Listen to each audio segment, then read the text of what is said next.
முன்னாள் முதலமைச்சர் ஜெயலலிதா அவர்களுக்கு தண்டனை வழங்கப்பட்டு விட்டது. சிறை தண்டனை 4 ஆண்டுகள். என்னை அழைத்தார்.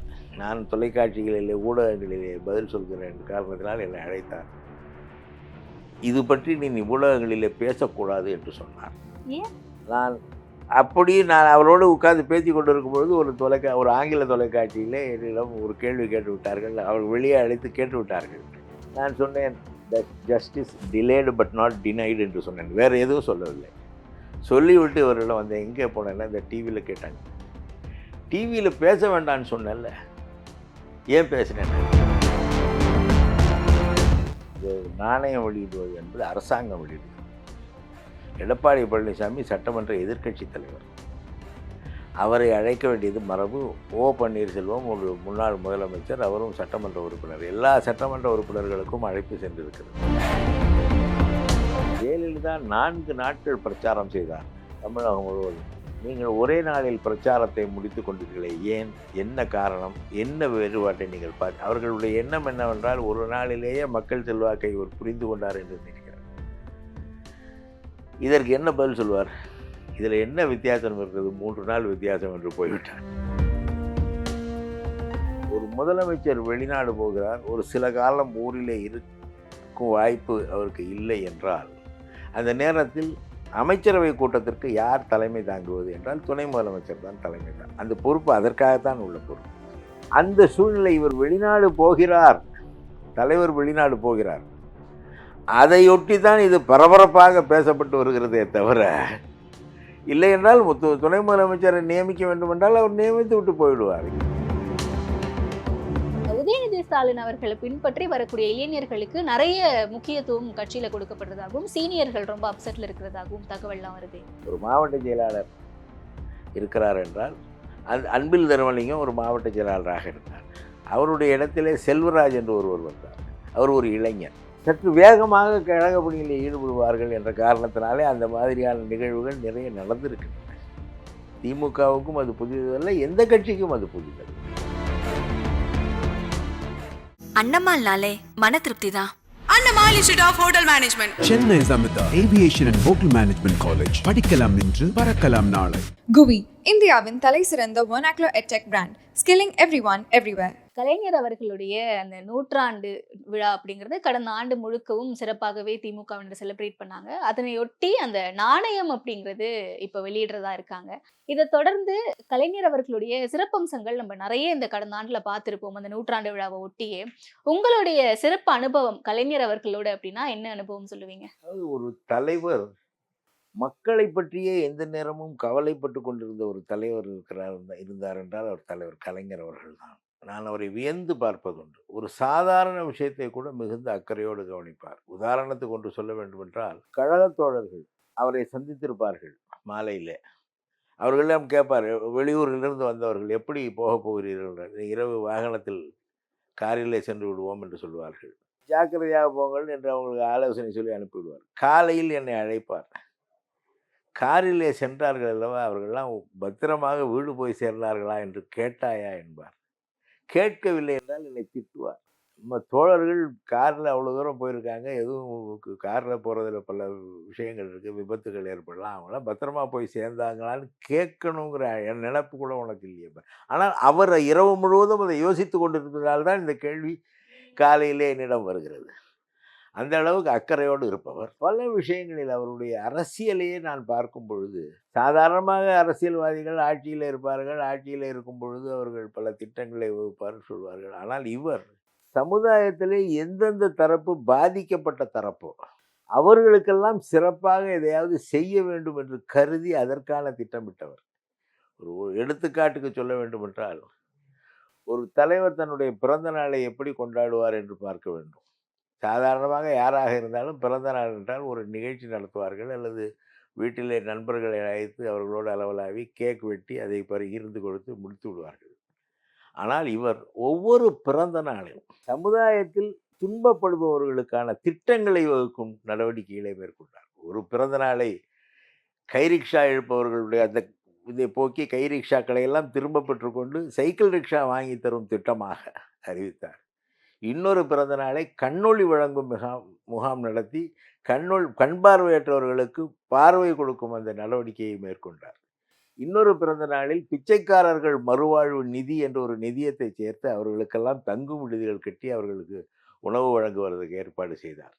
இன்னொரு பிறந்த நாளில் தொழுநோயாளிகளுக்கென்று ஒரு திட்டத்தை வகுத்து அவர்கள் சாலையிலே அவர்கள் சமுதாயத்தில் யாரும் அவர்களை சேர்க்க மாட்டார்கள் என்ற நிலையிலே இருந்தவர்களுக்கு அவர்கள் தங்குவதற்கு ஒரு விடுதிகள் கட்டி ஆங்காங்கே இல்லங்கள் கட்டி அங்கே தங்க வைத்தார். இப்படி தன்னுடைய பிறந்த நாளை கூட சமுதாயத்திலே துன்பப்படுபவர்கள் அல்லது புறக்கணிக்கப்பட்டவர்கள் இவர்களுடைய நன்மைக்கான ஒரு நாளாக அவர் செயல்படுத்தி இருக்கிறார் என்பது அவர் மனதிலே இருந்தது. அவர் எண்ணம் பாதிக்கப்பட்டவர்கள் யாராக இருந்தாலும் அவர்களுக்கு உதவி செய்ய வேண்டும் என்ற எண்ணம். பல குழந்தைகள் அந்த பேறு காலத்தில் சரியான உணவு கிடைக்காமல் அந்த தாய்மார்கள் அவதிப்படுவார்கள். அது குழந்தைகளை பாதிக்கும். உடனே இவர் என்ன ஒரு திட்டம் வகுத்தார். இந்த செய்தி அவருக்கு வந்தவுடன் ஒரு 6 மாத காலம் அரசாங்கமே அந்த தாய்மார்களை பாதுகாக்கும் என்று ஒரு திட்டத்தை வகுத்து தந்தார்.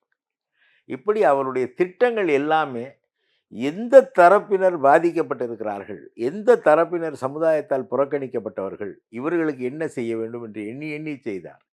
இன்னும் கேட்டால் மாற்றுத்திறனாளிகள் அவர்களுக்கான திட்டத்தை கொண்டு வந்தார். மாற்று பாலினத்தவர் அவர்களுக்கான திட்டங்களை கொண்டு வந்தார். இவர்களெல்லாம் சமுதாயத்திலே மற்றவர்கள் மதிக்க மாட்டார்கள், அவர்களை புறக்கணிப்பார்கள், அவர்களால் எதுவும் நடக்காது என்று நினைப்பார்கள். அந்த தரப்பு மக்களுக்கெல்லாம் ஏதேனும் ஒரு வகையிலே நியாயம் கிடைக்க வேண்டும், ஒரு வாழ்க்கை கிடைக்க வேண்டும் என்று அவர் திட்டங்களை கொண்டு வந்தார். அப்படி அவருடைய ஆட்சிக்காலம் முழுவதும், ஆட்சியில் இல்லாத போதும் கூட இந்த மக்களுக்கான திட்டங்களை கொண்டு வருவது, அவர்களை பற்றிய சிந்தனை அவருக்கு எப்பொழுதுமே இருந்து கொண்டிருக்கிறது என்ற காரணத்தினாலே தான் அதையெல்லாம் அவர் செய்தார். அந்த வகையிலே ஒரு மாபெரும் தலைவராக, மக்கள் நலனில் அக்கறை உள்ள தலைவராக நாங்கள் அவரை பார்க்கிறோம். புரியுது.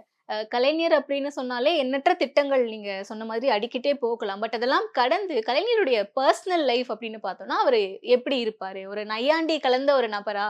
ரொம்ப கலகலப்பான ஒரு நபர்ன்னு கேள்விப்பட்டிருக்கோம். அது உண்மைதானா? மிக வெளிப்படையாக பேசுவார், யாரையும் கிண்டல் செய்வார், ஒரு நையாண்டியாக பேசுவார். நாம் சொல்லுகிற ஏதாவது ஒரு சொல் தவறு இருந்தால் அதை கேலியாக அதை சுட்டி காட்டுவார். நண்பர்களோடு இருப்பார். அவரை சுற்றி எப்பொழுதுமே ஒரு 7-8 பேர் இருக்க வேண்டும். அவர் பேசுவார், அதை கேட்க வேண்டும். நாங்கள் அவரிடம் பேசலாம். அதற்கு அவர் ஏதாவது கிண்டலாக பதில் சொல்வார், அல்லது நியாயமாக இருந்தால் பாராட்டுவார்.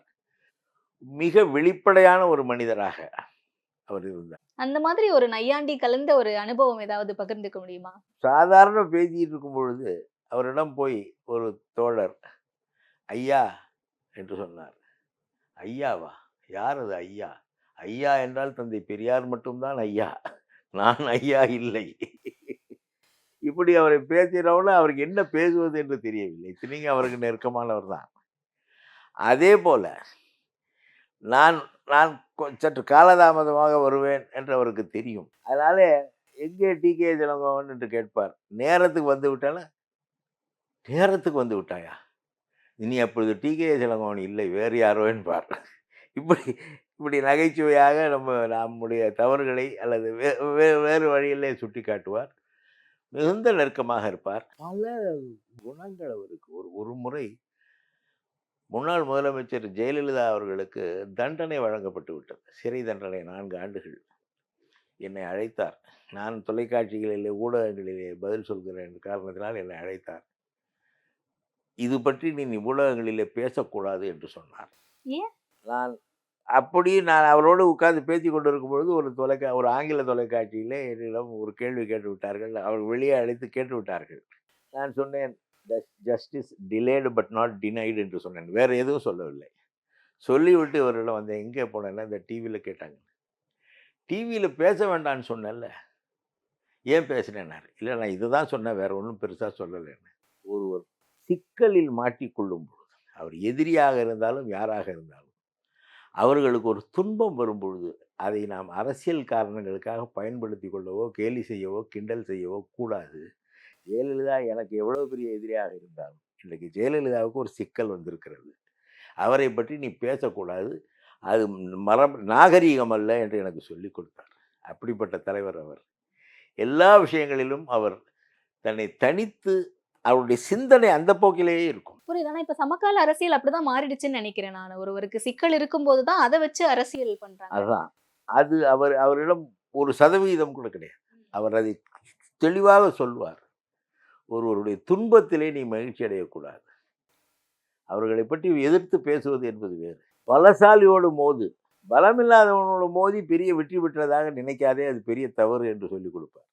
புரியுது. ஆனா இறந்த பிறகும் பல விமர்சனங்கள அவர் மேல தொடர்ந்து முன் வச்சுட்டே வந்துட்டு இருக்காங்க. இப்ப இந்த நாணயம் வெளியீட்டு விழாவுக்கு கூட ஏன் எதிர்க்கட்சி தலைவர் எடப்பாடி அவர்கள கூப்பிடணும்? ஏன் பாஜக மாநில தலைவர் அண்ணாமலை அவர்கள கூப்பிடணும்? ஒருவேளை இவங்க திமுகவோட கூட்டு சேர்றாங்களா? கலைஞர் அப்படின்ற ஒரு மாபெரும் நபருக்கு இவங்கெல்லாம் சம்பந்தமே இல்லாத ஆட்கள். இவங்கள ஏன் கூப்பிடணும்ன்ற ஒரு விமர்சனம் எழுதுல? இந்த நாணயம் வெளியிடுவது என்பது அரசாங்கம் வெளியிடுகிறது. எடப்பாடி பழனிசாமி சட்டமன்ற எதிர்க்கட்சி தலைவர். அவரை அழைக்க வேண்டியது மரபு. ஓ பன்னீர்செல்வம் ஒரு முன்னாள் முதலமைச்சர், அவரும் சட்டமன்ற உறுப்பினர். எல்லா சட்டமன்ற உறுப்பினர்களுக்கும் அழைப்பு சென்றிருக்கிறது. அதே போல மற்ற கட்சி தலைவர்கள், பாஜக அரசு தான் இதை வெளியிடுகிறது. ஆர்பிஐ வெளியிடுகிறது என்றால் அதில் பாஜக அரசு மத்திய அரசினுடைய ஒப்புதலோட. ஆமா. அப்ப அந்த தலைவர்கள் எல்லாம் புறக்கணித்து விட்டு எப்படி அந்த விழாவை நடத்தும்? சரியாக வராது அல்லவா? அப்ப அந்த விமர்சனமே தப்புன்றீங்களா? ஆமா ஆமா. ம். இது நாகரீகமான ஒரு செயல். ம். எங்கள் தலைவரை பற்றி சிறப்பு செய்யும் பொழுது எல்லாரும் இருக்க வேண்டும் என்பது. அரசியல் ரீதியாக ஒருவரை தாக்குவது என்பது வேறு, தனிப்பட்ட முறையில் தாக்குவது என்பது வேறு. இந்த நிகழ்ச்சி என்பது ஒன்றிய அரசால் நடத்தப்படுகிற ஒரு நிகழ்ச்சி. இந்த நிகழ்ச்சியிலே எல்லோரும் கலந்து கொள்ள வேண்டும் என்று நாங்கள் விரும்புகிறோம் என்றால் அதுதான் நாகரீகம். திமுக பாஜகவை எதிர்க்கிற மாதிரி எதிர்த்துட்டு இன்னைக்கு பாஜக மத்திய அரசோட அந்த ஒப்புதல் அடிப்படையில தான் கலைஞருடைய நாணயம் வெளியிடுறாங்க. இந்த பக்கம் பாத்தீங்கன்னா பாஜகவுடைய மாநில தலைவர் அழைக்கிறாங்க. அப்ப இவங்களும் பாஜகவுக்கு மறைமுகமா தோழமையோட தான் இருக்காங்க அப்படின்ற ஒரு விமர்சனம். இது கலைஞரை கடந்து கட்சி மேலேயே ஒரு களங்கம் அப்படின்ற ஒரு வகையில சொல்ல முடியாது. கலைஞர் என்ற மாபெரும் தலைவர், அவரை அவர்கள் உணர்ந்திருக்கிறார்கள். அவர் இருந்திருந்தாலும் கடுமையாக பாஜகவை எதிர்த்திருப்பார். ஆனால் பாஜக ஆட்சியிலே, ஒன்றிய அரசு ஆட்சியிலே இருக்கும்பொழுதுதான் கலைஞர் அவர்கள் மறைந்தார். அந்த நேரத்திலே அந்த 2 அவைகளிலும் உறுப்பினராக இல்லாதவர் கலைஞர். நாடாளுமன்ற உறுப்பினர் அல்ல. ஆனால் அவருடைய மறைவுக்கு இரங்கல் தீர்மானம் நிறைவேற்றி ஒரு நாள் முழுவதும் 2 அவைகளும் ஒத்தி வைக்கப்பட்டன. அது இந்த பிரதமர் மோடி இருந்த காலத்திலே தான் நடந்திருக்கிறது. அப்படி என்றால் அவர்கள் தலைவர் மீது அவர்களுக்குள்ள மரியாதை, இந்த 100 ரூபாய் நாணயம் வெளியிடும் தலைவர் மீது அவர்களுள்ள மரியாதை. அவர்கள் அரசியல் ரீதியாக எதிர்கருத்து கொண்டவர்களாக இருந்தாலும் அவருடைய பணி, அவருடைய பொது வாழ்வு, அதிலே உள்ள சிறப்புகள் இவற்றையெல்லாம் உணர்ந்து அதை செய்கிறார்கள் என்றால் நாம் அதிலே குறை காண முடியாது. இளம் தலைமுறையினர் அரசியலுக்கு அதிகமா வந்துட்டு இருக்காங்க. அண்ணாமலை அவர்களா இருக்கட்டும், சீமான் அவர்கள், விஜய் அவர்கள், உதயநிதி ஸ்டாலின், இப்படிதான் இருக்கு களம் அப்படின்னு பார்க்கும்போது, இந்த நேரத்துல கலைஞர் அவர்கள் இருந்திருந்தா இவங்க எல்லாருக்கும் என்ன மாதிரியான ஒரு பதிலடி எல்லாம் கொடுத்திருப்பாரு? இல்ல அட்வைஸ்? அவர் இதையெல்லாம் கிண்டலாக புறந்தள்ளி இருப்பார். இவர்களுடைய பேச்சுக்களை எல்லாம் மிக வேடிக்கையாக நகைச்சுவையோடு புறந்தள்ளி இருப்பார். அவர் ஊடகவியலாளர்களை சந்திக்கும் பொழுது அவருடைய பேச்சை கேட்க வேண்டும். ஒவ்வொரு முறையும் ஏதானும் ஒரு நகைச்சுவையோடு முடித்துவிட்டு எழுந்து விடுவார். அவர் அங்கிருந்து போதும் என்று நினைத்தார்னா ஒரு ஜோக்கை சொல்லிட்டு எழுந்து போயிடுவார். ஒரு முறை விஜயகாந்த் உங்கள் கட்சியிலே சேருவாராம். கேட்டதுக்கு, பழம் நழுவு இருக்கிறது, பாலில் விழுமா என்று தெரியாது என்று நகர்ந்து விட்டார். இன்னொரு முறை ஜெயலலிதா 4 நாட்கள் பிரச்சாரம் செய்தார் தமிழகம் முழுவதும். நீங்கள் ஒரே நாளில் பிரச்சாரத்தை முடித்து கொண்டீர்களே, ஏன்? என்ன காரணம்? என்ன வேறுபாட்டை நீங்கள் அவர்களுடைய எண்ணம் என்னவென்றால், ஒரு நாளிலேயே மக்கள் செல்வாக்கை இவர் புரிந்து கொண்டார் என்று நினைக்கிறார். இதற்கு என்ன பதில் சொல்வார்? இதில் என்ன வித்தியாசம் இருக்கிறது? 3 நாள் வித்தியாசம் என்று போய்விட்டார். அவ்வளவுதான். கலைஞர் அவர்கள் அப்படின்ற ஒரு மாபெரும் தலைவர், அவருக்கு அடுத்தபடியா முதல்வர் அவரும் ஒரு மாபெரும் தலைவர். நீண்ட காலம் அனுபவம் இருக்கு முதலமைச்சர் ஆகிறதுக்கு. இப்ப சமீபத்துல உதயநிதி ஸ்டாலினுக்கு என்ன தகுதி இருக்கு? எதன் அடிப்படையில இவருக்கு துணை முதல்வர் பதவியோ இல்ல அமைச்சர் பதவியோ கூட கொடுத்தாங்க அப்படின்ற ஒரு விமர்சனம் பொதுவாவே வைக்கப்படுதுல. ஒரு துணை முதல்வர் ஒரு அரசாங்கத்துக்கு அது ஒரு அரசியல் அமைப்பு சட்டப்படியான பதவி இல்லை என்றாலும், ஒரு முதலமைச்சர் வெளிநாடு போகிறார், ஒரு சில காலம் ஊரிலே வாய்ப்பு அவருக்கு இல்லை என்றால், அந்த நேரத்தில் அமைச்சரவை கூட்டத்திற்கு யார் தலைமை தாங்குவது என்றால் துணை முதலமைச்சர் தான் தலைமை அந்த பொறுப்பு அதற்காகத்தான் உள்ள பொறுப்பு. அந்த சூழ்நிலை, இவர் வெளிநாடு போகிறார், தலைவர் வெளிநாடு போகிறார். அதையொட்டி தான் இது பரபரப்பாக பேசப்பட்டு வருகிறதே தவிர, இல்லை என்றால் துணை முதலமைச்சரை நியமிக்க வேண்டும் என்றால் அவர் நியமித்து விட்டு போயிடுவார். இது ஒரு பிரச்சாரமாக, ஒரு பரபரப்பான ஒரு செயலாக ஆக வேண்டிய அவசியம். ஏன்னா இது ஒவ்வொரு முறை முதல்வர் அவர்கள் வெளிநாட்டு பயணமா செல்லும் போது எல்லாமே இந்த விமர்சனங்கள் எழும். முதல்ல துபாய் போகும்போதும் சரி, இல்லை அதன் பிறகு ஸ்பெயின் போகும்போதும் சரி, இப்ப திரும்பவும் அமெரிக்கா போறதா இருக்காரு. இந்த விமர்சனம் அப்படிங்கறது விமர்சனமாவே கடந்துட்டு போயிடலாமா, இல்ல எப்படி வரதுக்கு இல்லை, வாய்ப்பு? இதில் சில கோரிக்கைகள், கட்சிக்குள்ளேயே சிலருடைய கோரிக்கைகள் இருக்கணும். அவரை நீங்கள் துணை முதலமைச்சராக, ஏனென்றால் அவர் 2019 தேர்தல் ஆண்டு நடைபெற்ற நாடாளுமன்ற தேர்தலில் உதயநிதி ஸ்டாலினின் பிரச்சாரம் மிகப்பெரிய அளவிலே பேசப்பட்டது.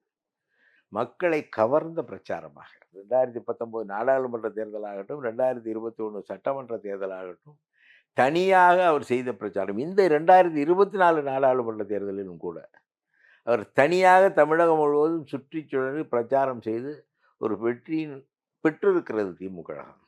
அந்த பிரச்சாரம் பேசப்பட்ட பிரச்சாரமாக, எல்லோராலும் பாராட்டப்பட்ட பேசப்பட்ட பிரச்சாரமாகவும் அமைந்திருக்கிறது.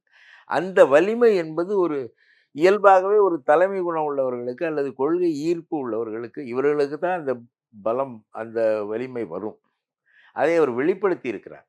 அதனாலே அவர் அதுக்கு அந்த பதவிக்கு தகுதியுள்ளவராக மாறிவிடுகிறார். உதயநிதி ஸ்டாலின் அவர்களை பின்பற்றி வரக்கூடிய இளைஞர்களுக்கு நிறைய முக்கியத்துவம் கட்சியில கொடுக்கப்படுறதாகவும், சீனியர்கள் ரொம்ப அப்செட்ல இருக்கிறதாகவும் தகவல்லாம் வருது. எல்லா காலத்திலுமே அந்த மூத்தவர்கள் அவர்கள் ஒதுங்கி கொண்டு இளைஞர்களை முன்னேற்ற வேண்டும் என்று நினைப்பது அண்ணா காலத்திலிருந்தே இருக்கிறது. அதுதான் கட்சியின் வளர்ச்சிக்கு உதவும் என்பதனால் அவர்களை யாரும் புறக்கணிப்பதாக நினைக்கக்கூடாது. ஒரு மாவட்ட செயலாளர் இருக்கிறார் என்றால், அன்பில் தர்மலிங்கம் ஒரு மாவட்ட செயலாளராக இருந்தார்.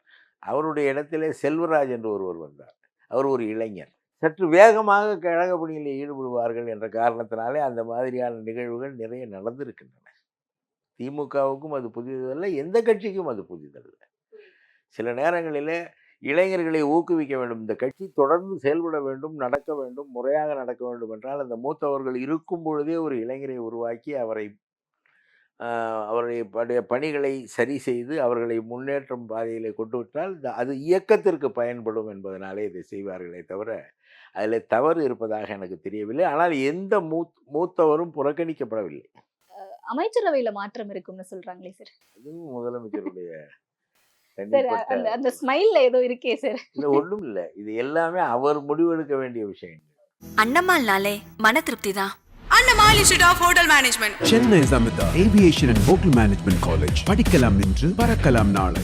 GUI, இந்தியாவின் தலைசிறந்த vernacular edtech brand, skilling everyone everywhere.